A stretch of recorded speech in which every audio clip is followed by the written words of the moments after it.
Tony चिड़िया दुर्गा माता की बहुत बड़ी भक्त थी। नवरात्रि आने पर उसका पूरा दिन पूजा पाठ में ही बीत जाते थे। आ रही हूँ मेरी बेटी, इतना क्यों रो रही हो? मैं पूजा खत्म करके जल्दी आ रही हूँ। क्या हुआ मेरी बेटी को? मैं तो दुर्गा माता की पूजा में लगी थी। आज नवरात्रि का दिन है। आज तो दुर्गा माता की बड़ी ही धूमधाम से पूजा की जाती है। आज मैं तुम्हें दुर्गा माता की कहानी सुनाती हूँ। 1000 साल पहले की बात है। एक महिषासुर नाम का राक्षस था। उसका आधा शरीर राक्षस का और आधा शरीर भैंसे का था। उसने कई सालों तक ब्रह्मा जी की कठिन तपस्या की। एक दिन ब्रह्मा जी प्रसन्न हुए और उन्होंने उसे कहा, हे महिषासुर, मैं तुम्हारी तपस्या से अति प्रसन्न हूँ। मांगो जो वरदान मांगना है। महिषासुर ने कहा, हे ब्रह्मदेव, मुझे ऐसा वरदान दीजिए कि इन तीनों लोकों में किसी भी देवता या मानव के द्वारा मेरी मृत्यु ना हो सके। ब्रह्मा जी ने हंसकर कहा, ऐसा ही होगा। महिषासुर बहुत घमंडी और अत्याचारी था। देवताओं पर आक्रमण किया, उन्हें हराकर उसके क्षेत्र पर कब्जा कर लिया। सभी देवता महिषासुर के उत्पात से बहुत परेशान हो गए। तभी सभी मिलकर ब्रह्मा जी, शंकर जी और विष्णु जी की शरण में गए।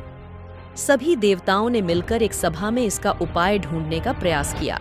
श्री ब्रह्मा, विष्णु और महेश ने एक तेज प्रकाश पुंज से एक सुंदर स्त्री का निर्माण किया। सारी दुनिया इसी देवी को आदिशक्ति मां दुर्गा के नाम से जानती है। सभी देवताओं ने मां दुर्गा को सभी प्रकार की अस्त्र शस्त्र से सुसज्जित किया। शंख, चक्र, गदा, त्रिशूल, धनुष, बाण इत्यादि अस्त्रों को धारण कर महिषासुर की नगरी की ओर चल पड़ी। हे असुर राज, मुझसे युद्ध करो। यदि युद्ध में तुमने मुझसे जीत लिया तो मैं तुमसे अवश्य विवाह करूंगी। महिषासुर ने देवी से कहा, तो युद्ध के लिए तैयार हो जाओ। महिषासुर और देवी के बीच युद्ध प्रारंभ हुआ। महिषासुर काम, क्रोध, लोभ के अधीन हो चुका था। उसका विवेक नष्ट हो गया था। दुर्गा मां और महिषासुर के बीच 10 दिनों तक लगातार युद्ध हुआ। मां दुर्गा आदि शक्ति की अवतार थी। महिषासुर के सभी अस्त्र को नाकाम कर दी।